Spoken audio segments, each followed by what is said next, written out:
Бирок бул жакка келгенде атанын уулу эмес, бул ирет Ала тоонун уулу, Ала тоонун кызы болуп калдык. 13 баланын атасы болуп иштейм. Бүгүнкү күндө Жашоо оюнчук эмес, турмуштун сыноосу, бул мектептеги экзамендей эмес. Мектепте окутуп туруп анан экзамен алат.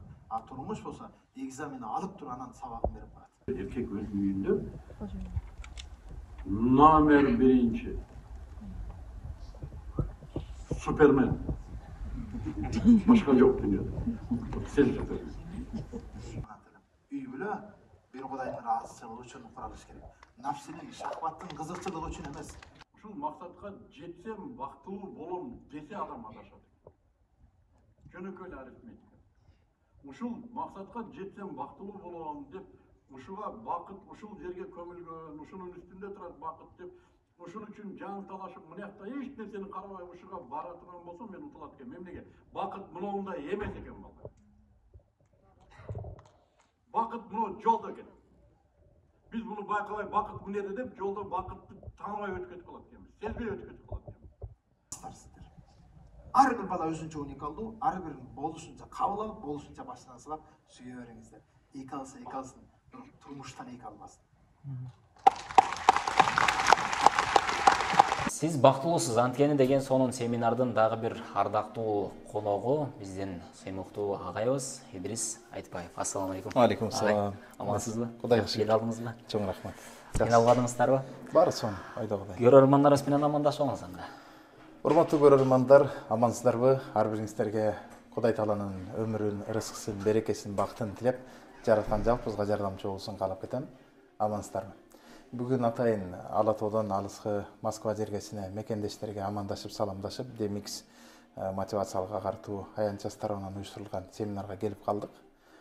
Учурдан пайдаланып, жалпыңыздарга Ала тоонун ата эненин, ага туугандын, достун, айылдаштын, мекендеш, жердештин баардыгынын бала чаганын саламын алып келдик. Кабыл алыңыздар.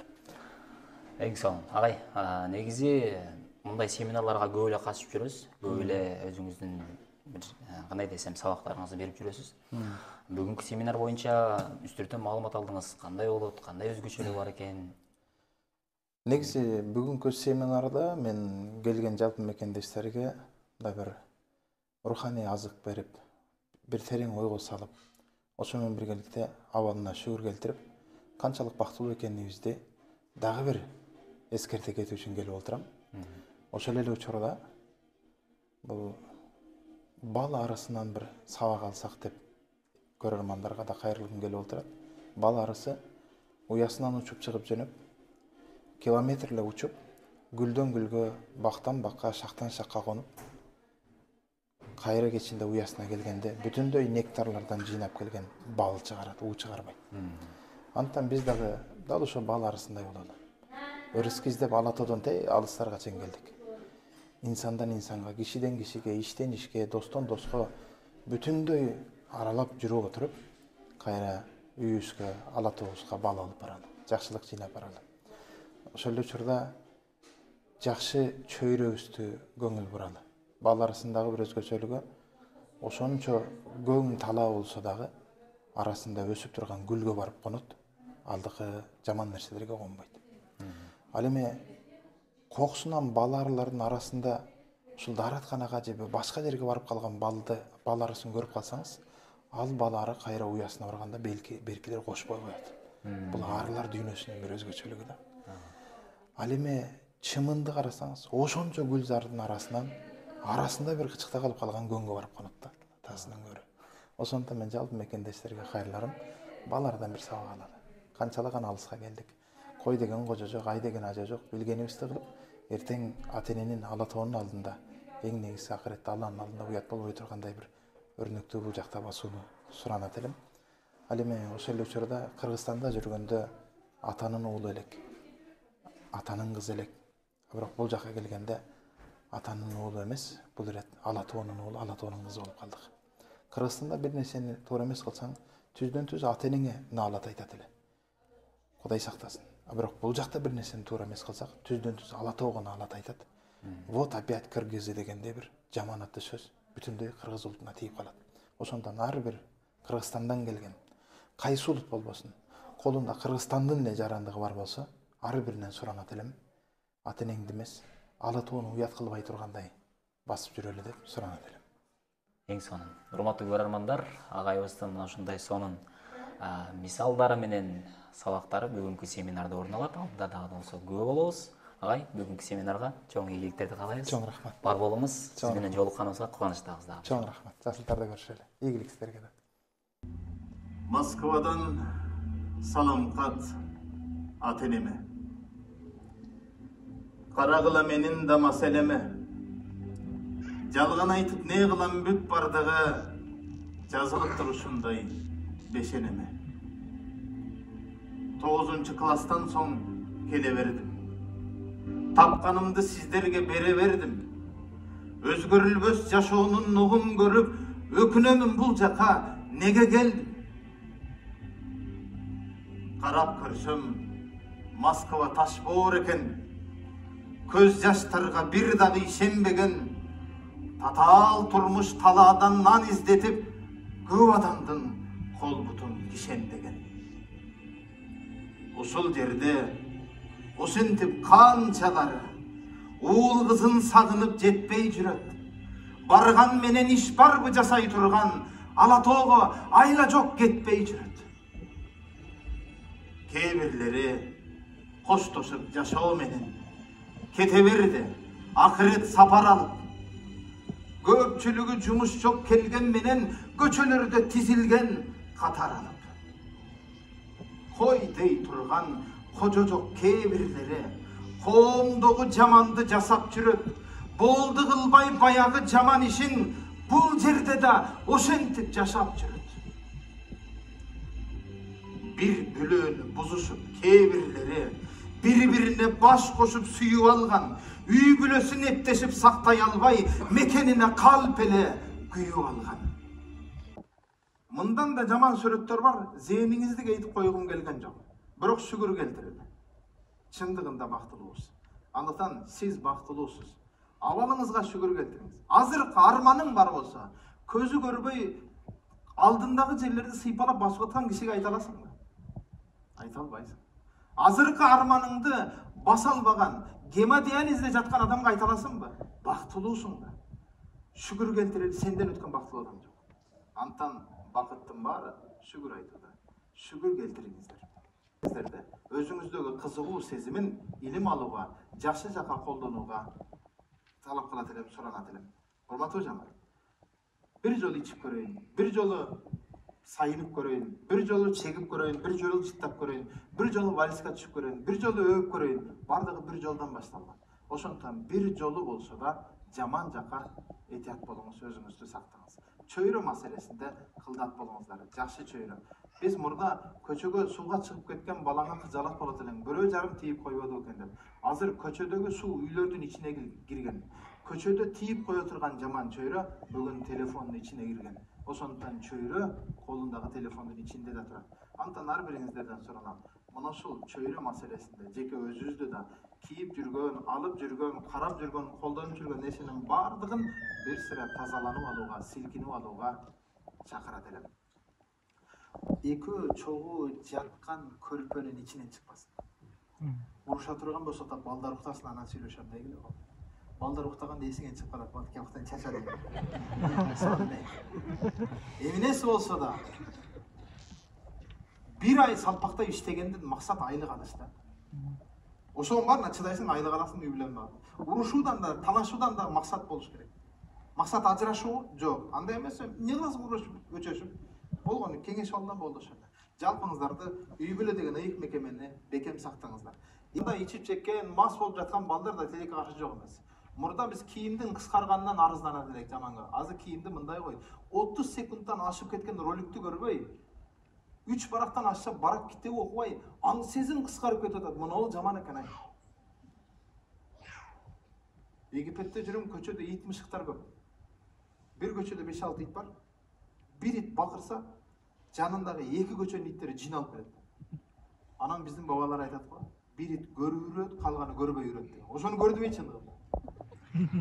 Аң сезими жок, акыл эси жок жаштар да ошондой. Bir бала багырып койсо, 1000 бала топтолуп келип, не болду, сүрүштүрбөйлү уруп соп.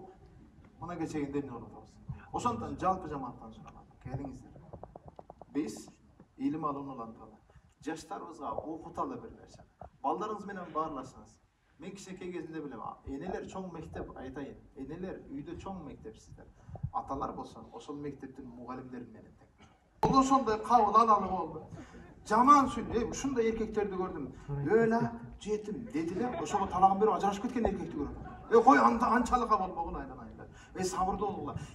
Ата теңден бери каргап салса дагы сүйөм деп айтты, окшойт деп которуп алат. Болду, күлүп чайнап кой болду. Урматтуу эркектер, биз эркектердин көбү тийме назик болуп атабыз, тарынчак болуп атабыз. Болгондо дагы койнуңда жаткан аялыңа тарынып атабыз да. Урматтуу эркектер, тарынбайлар. Ансыз деле Пайгамбарыбыз эмне дейт? Мусулман болгон тарынычы 3 күндөн ашпасын деп. А сен мусулманды кой, аялыңа болгон тарынычың 3 ай, 3 жыл болуп кетип калды.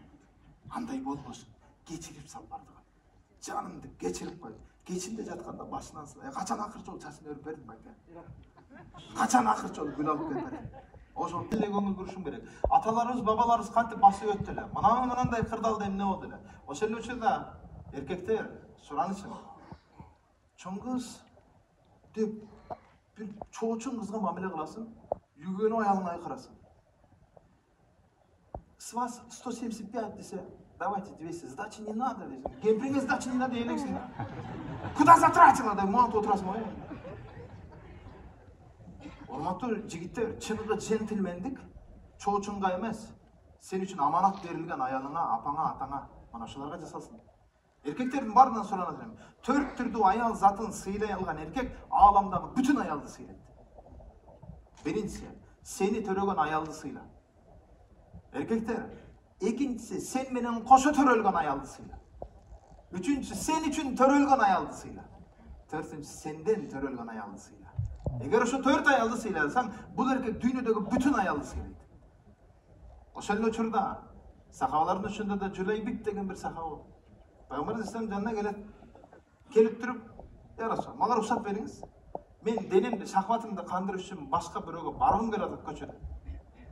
Деген кезде жанындагы сахабалар уруксат бериңиз, кылыч менен башын чабып салайын. Ушундай деп айтпактык болобу деген кезде жоңгой кылай келсин мен жаныма. Хал турид хадиhi şey ma'lumuk. Sen ушул эле нерсени сенин апаң менен болушун каалайсыңбы? Сенин апаңа башка бирөөнүн келишин жок. Эжеңе, карындашыңа, тайэжеңе, апчеңе, бөлөңө каалабайм. Андай болсо сенин да башка бирөөгө барганың туура эмес деди. Суроо бергенде бушайман болуп кечирим сурап, экинчи мындай суроо сурабайм, жана мындай жаман ишке барбайм деп тобо кылчу берет. Бул жерден ала турган эки сабак бар. Бир, бүгүн илимдүүлөрдүн жанына жаман кишилер келсе, жамандын пейилине түшүп алып, сен да жаман айкырын жооп бербе, адеп менен тур дайым. Экинчи сабак. Урматтуу мырзалар, жигиттер, көчөдө башкада жүрөбүз. Кандай арам ишке бут коердон мурда өзүңдүн энеңди, эжеңди, карындашыңды башканы ойлосоң, буюрса бул жаман иштен кайтасыңдар. Абай. Азыркы абалыбыз кандай? Азыркы абалыбыз таасирдүү окуялар. Ой, мына окуя сонун экен, мына видео сонун экен, мына таасирдүү ролик экен деп, таасирдүү нерсени алып башка бирөөгө айтып, өзүбүз таасир албаган заманга келдик. Ошондон бүгүнкү заман башка бирөөгө акыл айтуунун заманы деп айтпайт элем. Бүгүнкү заман башкалар таасир алуусун кааласак, сөзүң менен эмес, лейсе бил калам бал бил амал. Сөзүң менен эмес, өзүң менен жашап көрсөтүп, ана ошону айт, балким ушул таасирдүү бир болор деп суранат элем. Антан жалпы жамаат. Кыргызстанга кайра барып, укам нормально бол, дешке кандай акың бар, сен Москвада нормально болбосоң. Мынандай кылба дешке кандай акың бар, сен өзүң бул жакта кылып атсаң. Чекпе дешке кандай акың бар, чексең, ичпе дешке кандай акың бар, ичсең. Алдама дешке кандай акың бар, алдап жүрсөң бул жакта. Ошондон ар бириңиздерден суранам. Келиңиздер, башка бир инсанга өрнөктүү болууну кааласак, анда бүгүн өзүбүзгө сөзүбүз дал келсин. Баягы акылыңа келет бар. Демек, маселе эмнеде? Алдын ала айтып кой деген эрежени киргизгим келет ар бирөөгө. Мен бараганда ушинтип тосуп ал. Сиз мантип келиң деп кой, болду, эмне кыласың? Кыянга отура бербей. Айтып кой бирөөгө, болду, всё. Маселе чечилип бүттү. Туугандар себеп болот азыр. Жөн келесин дагы жеңеңди чымчылап, жездеңдин башын ортуп кетесиңдер. мен болсам жумуртка кууруп берип койду. Шүгүр дебейсиң, сага жумуртка кууруп берип өздөрү ичкериден нан палоо жеп отургандар. Жөн келип, жөн кетсек, ошолор жашай бермек да. Bir tuğan bir gündük konuk bolup 40 gündük kudum berekesini uçurup koyup ketebиz. Moskvaga çeyin kelsem, akam normalni karavadı, jengem mында kalmadı. Aylana koygulaçı. Урматтуу жигиттер, айрыкча бойдок балдар, бой жетип калган балдар менен бой жетип калган кыздар үй бүлөнү бузуп аткандардын көп ошолор болот. Жаш балага бар, о нан берсең тиштеп ойноп кете берет. Аң сезими толукталып калган. Bir топ жашка барып, өзүнчө ойлонуп пикир жүрүп калган бир туугандар ажырашып атабыз. Ошондон жалпы бир туугандар. Пайгамбар алейхиссаламдын хадисинде келтирет. Окулуп аткан нафил намаздан, окулуп аткан кошумча нафил карманып аткан орозоңордон, берип аткан ихсан садакаңардан да жакшы иш айтайынбы? Айтыңыз. Kimde kim arazlaşıp atkan jandарды, buzulup atkandарды jaraştırıp koysa ошол эң жакшы амал. Sözünüzгө суроо бериңиз, канча адамдын жарашып кетишине жардам бердиңиз? Тескерисинче канча бир туугандын, канча үй бүлөнүн ажырашып кетишине себепчи болуп аткан болсоңуз, анда өзүңүздү өзүңүз өзгөртүңүз. Сураныз. Москвага чейин келип, жөн жашап аткан үй бүлөнү бузуп коюп кеткен бир туугандар да барбыз. Этият болуңуздар. Ana ошол китепти Ташкенттен келет, ошол китепти окуп келатам, ошол китептин ичинде жазып койуптур. Ойле жаңжал гана эмес деп жазып койду. Мәсалан, шунчалык көңүлүмө жакты. Үй бүлө уруш гана эмес. Үй бүлө сырттан бүтүп калган энергияңды үйгө келип топтоп, кадимки телефонду зарядтагандай өзүң да үйдөн заряд алып чыга турган жер болуш керек. Ошондон келиңиздер. Үй бүлө уруш гана эмес. Ар ким өз үй бүлөсүн заряд ала турган, дем ала турган болушу керек. Аялдар өз үйүнө батпай, качып кетсем башка деп отурат. Эркектер болсо өз үйүнө кире албай, эшикте үшкүрүнөп отурат. Ana ошондой болбойт. Келиңиздер, бири-бириңиздерди түшүнүп, бири-бириңиздерди колдой турган бир чоң бир аң сезим менен жашайын. Биз ата-энелер балдарыңа телефон көрбө деп коюп өзүң телефон чыгып отурат. Азыраак колдон деп өзүң анан бетер болуп кетет. Телевизор көрбө, телевизор көрүп отурасың, анан чекпей деп кой өзүң чегип отурасың. Ичпе деген өзүң. Урматтуу ата-энелер, балдарыбыз баары бир биз кылганды, биз аткаргандын баардыгын аткарат. Бала күзгө алыс. Бала жазыл элек аппак барак сыяктуу. Болбосо бош эгин талас сыяктуу. Ал жерге картошканы эгип коюп, ордуна семечка жыйнабайсың. Эмнени эксең ошол. Баары бир сени менен мага байланыштуу. Ошондон урматтуу ата-энелер, келиңиздер, суранычым ушул. Үй бүлө. Үй бүлөгө кирген кезде баарлашуу болбосо, маектешүү болбосо, бул үй бүлө бат эле бытырандык айланат. Урматтуу ата-энелер, ошондон ата-энелер миграцияда жүргөн ата-энелер, балдарыңарга бала кезинде керексиңер. Баргандан кийин өзү менен өзү чоңоюп калат. Бала кезинде мээрим бербеген балдар эртең мээримди да кайтарып бере албай калат бизге. Ошондон сураныч. Турмуштун түйшүгү кыстап атса да Кыргызстанда кайтыңыз бала чака менен болуңуз. Эгер жок, андай болбосо, бала чаканы жаныңызга киргизсе башынан сылап, бала кезинде керектүү болгон мээримди берип койгузуп коюңуз сураган. Эгер экөөтөн колубуздан келбесе, анда күндө кечинде WhatsApp'тар менен, Zoom менен, вебинар башка менен үй бүлөлүк дастуркан четиндеги маектешкен телевизор экран аркылуу күндө маектешүүнү жарым саат, 1 саат балдарым менен сүйлөшөм деген программаны орнотуңуздар. Сенин башыңа түшпөгөнүң бален билесиңби, өзүнчө сүйлөнө бересиң деп жаман көрбөңүздөр. Экөөтөн колдон келбеди, анда интернет техниканы колдонгула дагы жумушунда отурган жериңде болсо да кандай балам жакшымы, сабактарың кандай болду? Азаматсың. Кана денеңден көрсөт. 5 алдыңбы? Азаматсың. Мен сени жакында мен сага берекчи берем. Мен апам мени мактады. Айтор, онлайн аркылуу да тарбия бере бериңиздер. Тарбияда танапис болбойт.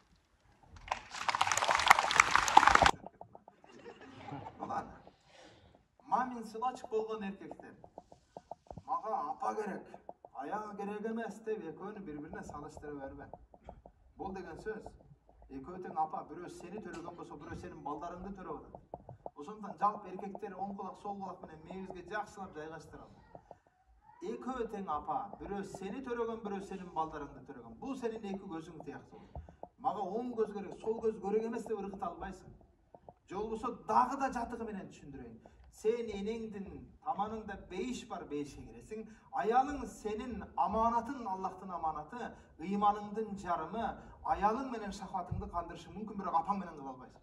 Ошондон келе Аллах сага экөөнү тең аманат кылып бергенден кийин, Erkekler apa менен аялдын ортосунда дипломат болуп, көпүрө болуп, стратегик болуп, эркек киши аялынан экесе акылдуу, мээримдүү, кечиримдүү, боорукер болмайынча үй бүлө сакталбайт. Биз эмне аял жакшы, эр жакшы, баазы жакшыган аялдарга күнөөлөгөндү токтотолду. Эркек үй бүлөнү сакталсын, эркектер биринчи орунда жоопкер. Ошон үчүн да Куранда жоопкер эркек. Көйүп кеттик-ай. Катырдың деген пул чабып койсо болмокчу.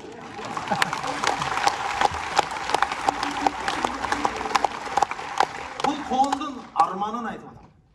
Ошондон жалпы жамаат могу нерсени туура түшүнүңүз керек. Өзүнүн күйөөсү менен аялы менен жүргөндө кадырына маркына жетип могу жерде жыргап жашап алгыла. Күндө келип аралашып аткан абысының жок, киришип аткан кайненең жок. Жыргап жашап алгыла, бири-бириңе тоюп жашап алгыла. Азыр ана жерде мен Москва Ситиде 354-кабатка көтөрүлдүм. Чыктым Москва чындыгында жап-жашыл экен. Мен Египетте сары чөлдү көрө берип чарчап калыптырмын. Жап-жашыл парк, сон экен. Бири-бириң менен жетелешип, мына любовь, морковь, жыргап тоюп алгыла. Могу жерде.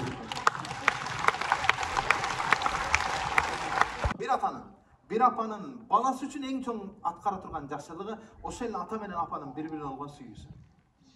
Эгерде ата менен апанын ортосундагы сүйүүнү мына ол байкуш бала көрбөсө, анда ушул баланын жашоодо чоңоюусу болсун, басуусу, сүйлөшү, аң сезиминин өсүүсү бүтүн баардыгы кечигип кетет. Ошондон жалпы аталар, апалар, мен балам үчүн жашап атам, сени көргүм жок деген эрди катындар.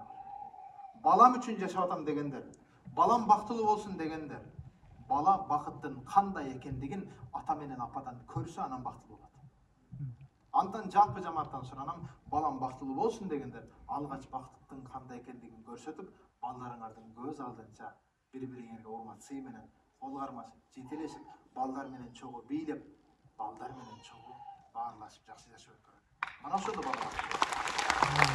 5 окугандар билем өнүгүп кетелек, бирок двойка алгандар карачып менен барат эртең көрөсүң.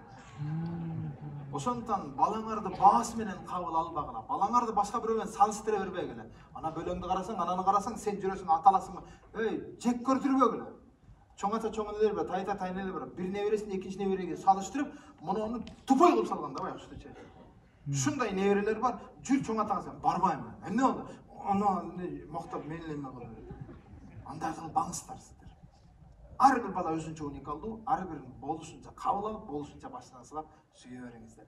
Эки алса эки алсын, бирок турмуштан эки албасын. Эмнеси болсо да бир ай салпактай иштегенден максат айлык алыш да. Ошонун баарына чыдайсың, айлык аласың, үй бүлөң бар. Урушуудан да, талашуудан да максат болуш керек. Максат ажырашуу жок. Андай эмес, эмне кыласың урушуп, өчөшүп? Болгону кеңеш алдан болду ошондо. Жалпыңыздарды үй бүлө деген ыйык мекемени бекем сактаңыздар. Эрке бала жашоодо көп нерсенин кадырына жетпей калат. Балага мээрим бериш тамакка туз кошкон менен барат. Туз кошуп аткан жеңелер билесиздер. Бир кашык коштуң, жетпей атат, дагы кичине кошойлу, улам азаздан коштуруп ашып кетпесин дейсиң да. Анткени кем болсо сумсак болот, ашып кетсе шор болот, жей албайсың. Балага да мээрим ошондой. Ашса берсең эрке талтаң болуп кетет, бербей койсоң ташбор болуп кетет. Демек, дал ошондой мээрим берүүдө өлчөп ченеп туруңуздар, атасы да апасы да ченеп көңүл буруңуздар.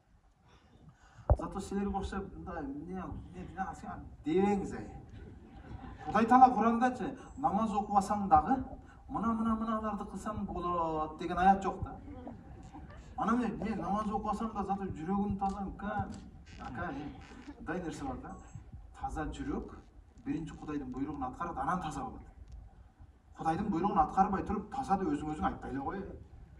Ошондон эмне кылалы? Алыстарда жүрөбүз. Ата-эненин, ала-тоонун, бүтүндөй эл жердин сыймагы бололу, жана Кудай Таала эшибизден чыкпасын, таза жүрөлү, таза Кудай Тааланын буйругун аткаралы. Эгерде сиз өзгөчө бир пайдалуу маалымат болду, керектүү маалымат болду деп düşünүңүз.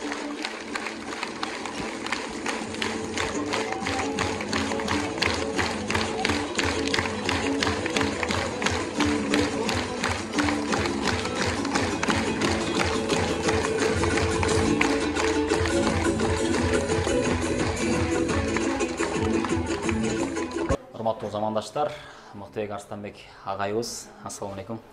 Амансызбы, ден соолук жакшыбы? Жакшы келдиңиздер агай. Москва шаарында уюштурулуп жаткан бул "Сиз бактылуусуз анткени" деген аталыштагы сонун семинарга агайыбыз ардактуу конок катары чакырылган. Агай, көрүүчүлөрүбүз менен амандашып, өзүңүздүн бир ой пикириңизди тыңдасак анда. Assalamu alaikum. Москвага мен көп эле келем да, чакырат балдар. Москвада бир мени кубанткан нерсе мындай коомдук камда жүргөн балдар көп экен.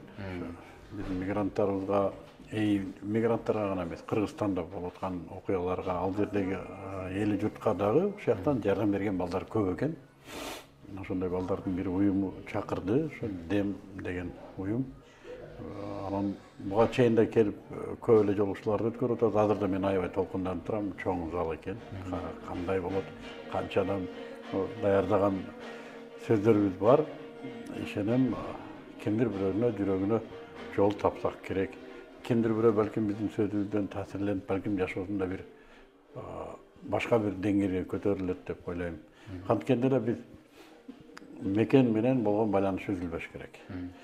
Бул эки тараптуу болуш керек да. Бияктагы балдар да үзбөш керек, анан мекени да булардан үзбөш керек. Ооба. Бийлиги болобу, мамлекет болобу, ошол коомдук ишмер болобу, тууган урак, ата-эне, булар да байланыш үзбөш керек. Биз ошонубуз менен элбиз да. Анан мен өтө кубанычтамын, ошо чыгарып, орун берип, сөз берип атканыңыздарга Аллах разы болсун. Агай, анан өзү негизи сиздин жумуштук тажрыйбаңызда дебизби, Игилик академиясынын катарында дагы Москва шаарына сизге онлайн аркылуу катталып окуган замандаштар көп, Алардын ийгилиги боюнча эме дейт элеңиз? Мен чынын айтсам билбейм ошону. Тилекке каршы окууну бүткөндөн кийин онлайн да таппай калабыз да, кимиси каяка кетип калды, өздөрү байланышка чыкпайт го.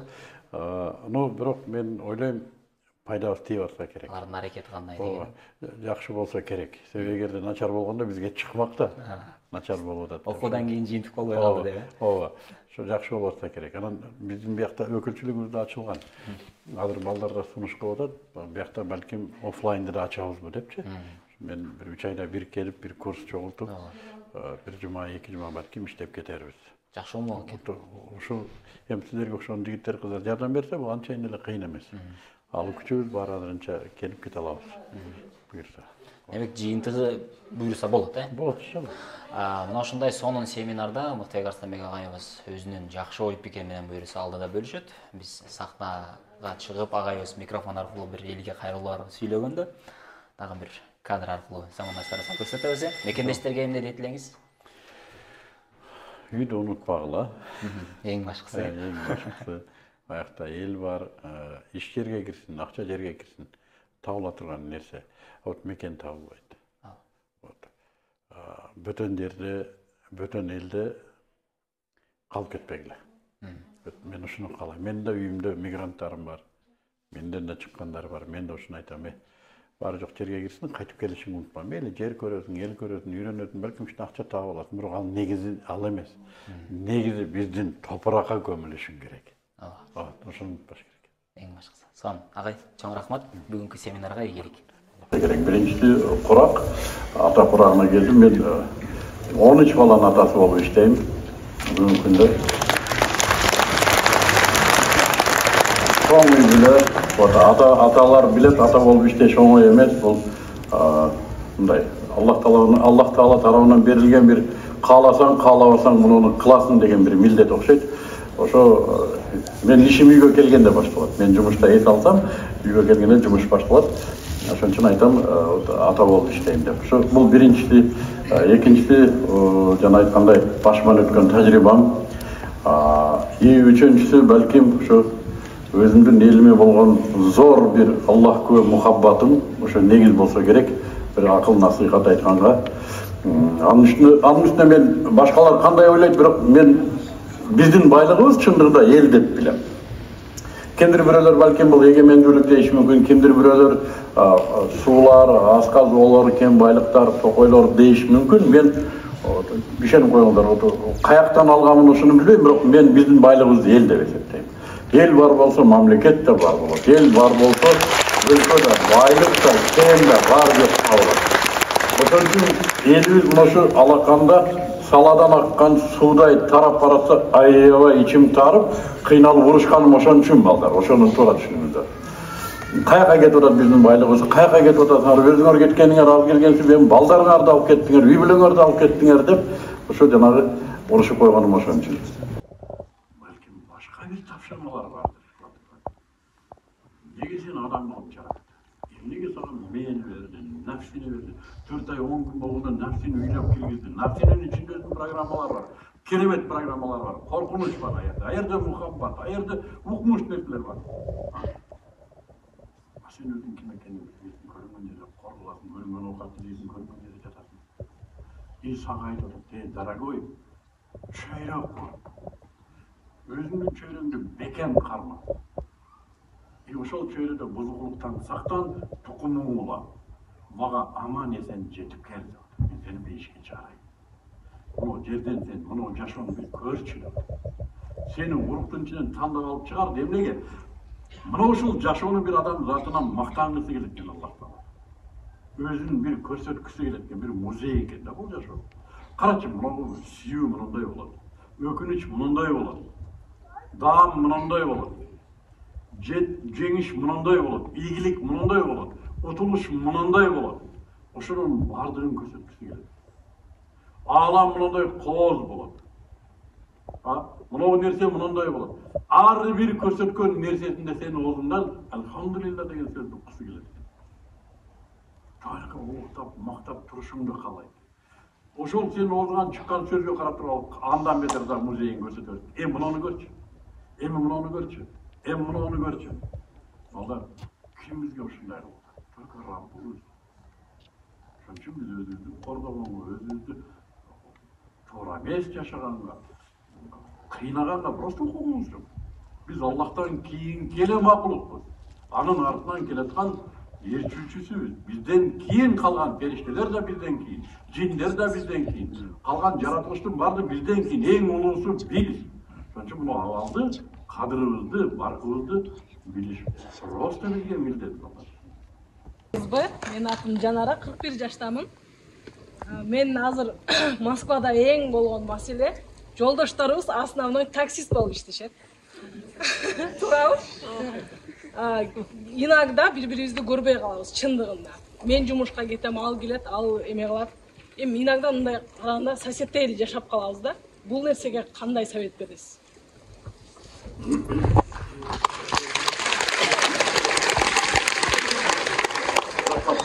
Жанара dedim. Жанара мен башыман өткөн алып. Мен bir кезде телевизионда иштеп жүргөн кезде Борончо Кудайбергенов деген досум бар.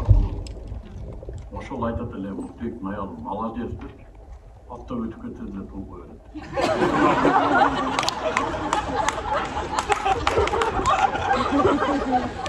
Себеби мен дээрлик үйүндө жашачу эмесмин да, ишчимин. Мен балдарым кандай чыгойгонумду билбей калдым. Только ошо оокат табышым керек, оокат табышым керек. Ушундай болду. Мен азыр ушундай кеңеш берем. Такси болуп, эмне болуп, кандай иш болбосун балдар. Саат 6-дан кийин үйдө болду.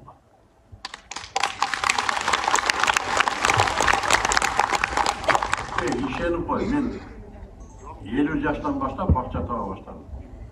50 жашым, 45-50 жаштан ага чейин акчасы жок, карыздын астында ошо эң кыйынчылыкты көрдүм. Мен бир нерсени түшүндүм балдар.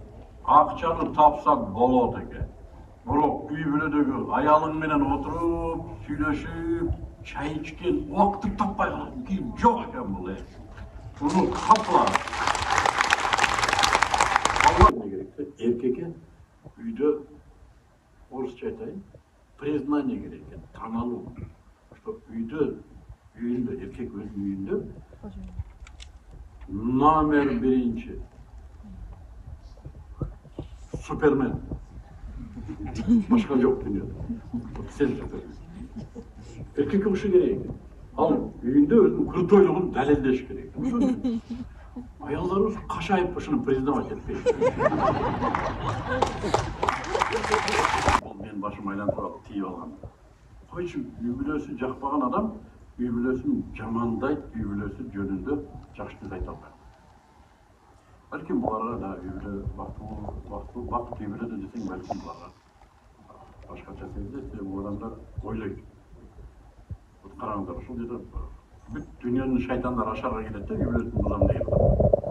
Булар элек мен башка үй бүлө курсам эле, ошол үй бүлөдө бактылуу болот деп. Балдар ишенип калгыла, мен башка үй бүлө куруп көргөн адаммын. Бактылуулук муну сенде экен. Үй бүлөгө барып бөлүшөт. Үй бүлөгө барып ушуну жандыра турган сенде экен ушул. Чейинки күндөрүндө бактылуу экенсиң.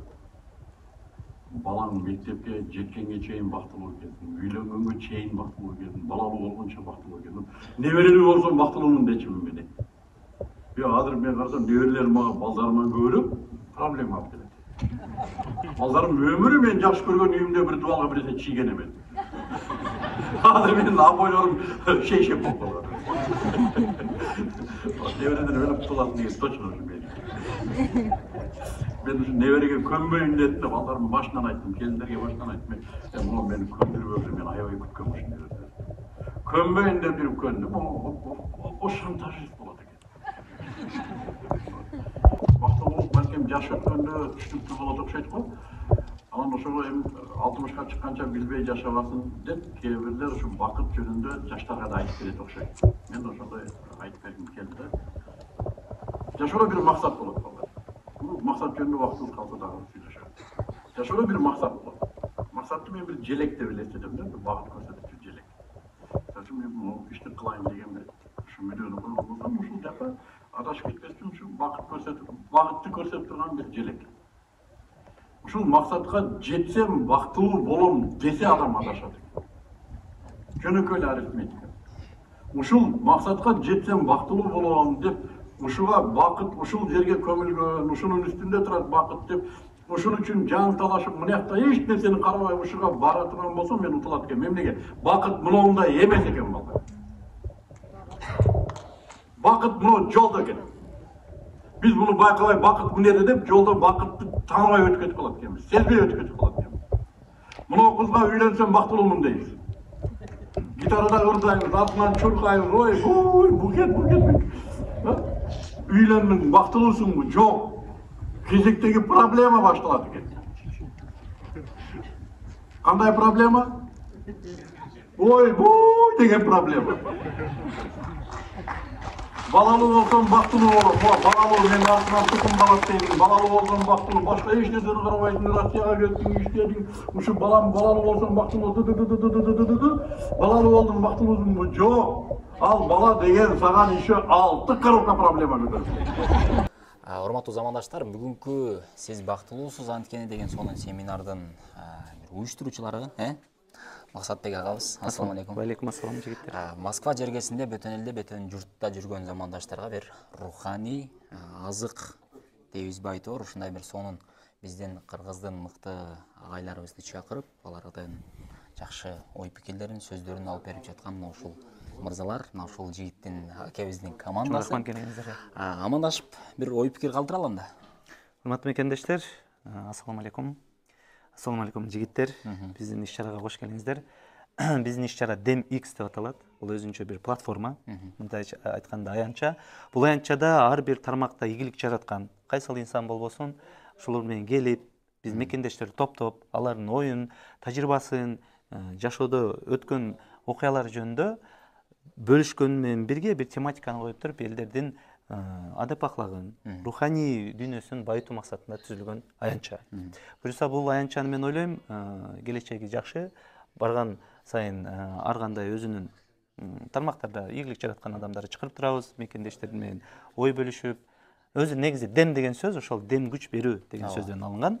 Анан чечмелешин да кылып койгонбуз, достор эркин маектешели деп. Келип туруп бул эркин мындай неформально деп коет орусча. Неформальный обстановкада чек жок, ошондой. Сонун. Сиздердин командага кошулабыз деген биздин замандаштар болсо кандай деп айтат элеңиз? Бизде өзү негизи Фрунзе деген көп тармактуу уюмубуз бар. Ал жерде бардык тармагы бар, спорт, маданият, туризм, андан сырткары мына бизде диний уюмубуз бар, ошол эле Фрунзенин алкагына кирет. Иман жолу деген.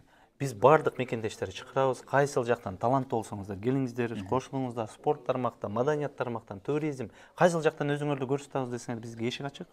Келиңиздер, кандай идея болбосун, кандай проект болбосун, бизнес проектке чейин келсеңиздер, чогуу бизде команда шүгүр жакшы жигиттер бар, жакшы бизде айымдар бар дегенде ушулардын баары биргеликте ушундай чоң нерселер кылып атабыз. Мына бүгүнкү аянтчада бул бир гана биз уюштуруучу тобунда эмес, бүт бул жерде ыктыярчы топ бар, биздин жардамчылар бар, биздин колдоочулар бар. Бул жерде чоң команданын иши да. Сонун Демикс аталышындагы сонун команда, урматтуу замандаштар, эгерде катарга кошулгуңуз келсе, максат акебиз менен байланышып кошулсаңыздар болот. Бүгүнкү семинар абдан жогорку деңгээлде сонун маанайда өтүп жатат. Келген замандаштардын дагы буюрса, сиз айткандай дем менен кайтат деген ишеничтебиз, Сиздерге чоң рахмат. Чоң рахмат. Уюштуручулар бар болуңуздар. Чоң рахмат. Бүгүнкү семинардын дагы бир уюштуруучусу десем жаңылышпайм. Мына ушул команданын дагы бир мүчөсү Канат акебизди жаныбызга алып келдик. Акебиз жанадан бери бошобой, оюм чачырандуу болуп атат, кичине туруп тургула деп анан кийин интервью алууга уруксат берилди, убакыт болду дегендей. Канат аке, менде бир кызыктырган бир суроо пайда болду да, мындай семинарды сиз бактылуусуз анткени деген темада коюу кайдан идея келди деген бир суроо болуп атат да. Сиз бактылуусуз анткени деген бүгүнкү семинардын аталышы. Бул көптөн бери ойлонуп, ушул нерсени биз 1 жылдан ашык убакыт издендик окшойт. Ушунун үстүндөчү. Себеби бул адамдын бактылуу болуш үчүн көп багыт бар. Багыт бар. Ошол багыттардын бир жолу болуп калсын деп бүгүнкү семинарды уюштуруп атабыз. Жолу болуп калсын. Ушу бир Кыргызстандан келген коноктор бир пайдалуураак бир нерсе айтабы, бир дем береби депчи. Ошондой бир ойго келип, акыры сиз бактылуусуз анткени деген темага токтолгонбуз. Сонун. Эң сонун темада бүгүнкү семинар Мыктыбек Арстанбек жана Идрис Айтбаев агайларыбыз тараптан өзгөчө бир ала тоодон руханий бир демди алып келип, алар биздин замандаштарга өздөрүнүн акыл насаатын дейбизби, айтор жакшы сөздөрүн, жакшы кептерин айтып жатат. Дем платформасында көптөгөн таланттуу жигиттер мындан сырткары дагы кандай иш-чараларды уюштурат деген суроо болду. Демикс биздин аянтчабыздын аталышы бул адамдарга, өзүнүн мекендештерге бир дем берүүчү бардык багыт менен иштеше беребиз. Кайсыл болбосун, Кайсыл болбосун, спорт болобу, маданият болобу, бул кесиптешим айтып кетмекчи, керек болсо туризм тармагы болобу, бардык тармактан иштешебиз. Бирок биздин бир жылдык, 1,5 жылдык алдыга койгон пландарыбыз бар. Буюрса ошол менен иш кылып кетебиз. Дагы август айына чыгып, буюрса дагы бир чоң форматта ушундай иш-чарабыз болот. Демек, мына ушундай чет жакта мекендештерге кайсы бир деңгээлде өздөрүнүн кызматын көрсөтүп, жана ошондой эле дем берип жүргөн ушул команда, мына ушул платформа сиздерге дагы да болсо кызмат кылат. Анын катарында Канат акебиз. Ден соолук болсун аке, бар болуңуз. Рахмат. Бүгүнкү семинар сонун деңгээлде өтүп жатат. Хош келипсиңер.